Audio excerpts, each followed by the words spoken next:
Another is the role played in the conflict by thousands of men from China. Yes, they worked as labourers to help the British war effort, and many travelled through Plymouth en route to France. 8 of them who died on the journey are buried in the city. Their graves are at Efford Cemetery, and today a ceremony was held there to remember them. Jane Douglas reports.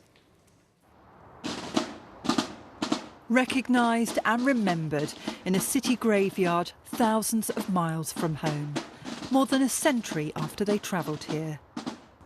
The 8 young Chinamen who today became a symbol for the 2,000 or so of their countrymen who didn't return after the war.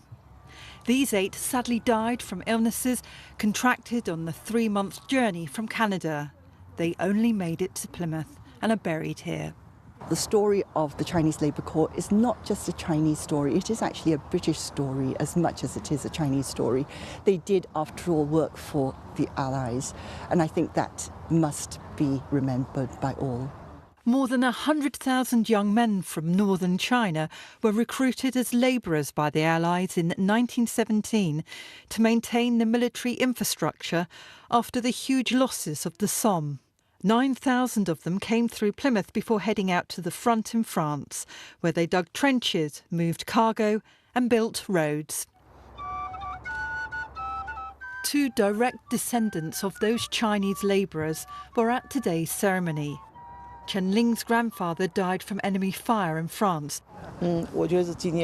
She told me it's really important after the First World War that the Chinese contribution should not be forgotten. Ma Qingdong's grandfather was luckier.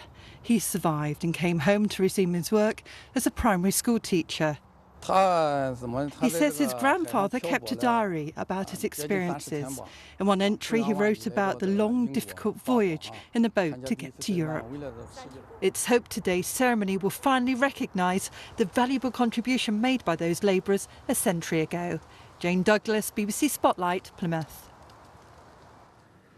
Now, this week is about remembering all those involved in all conflicts. In Weymouth, the community's coming together to do that in a number of ways. Yes, they've been making thousands of paper doves, creating a human poppy, and 20 silent soldiers are being used to commemorate the fallen. Our Dorset reporter Anna Vahl has been to meet some of those from across the generations who've been getting involved in the acts of remembrance.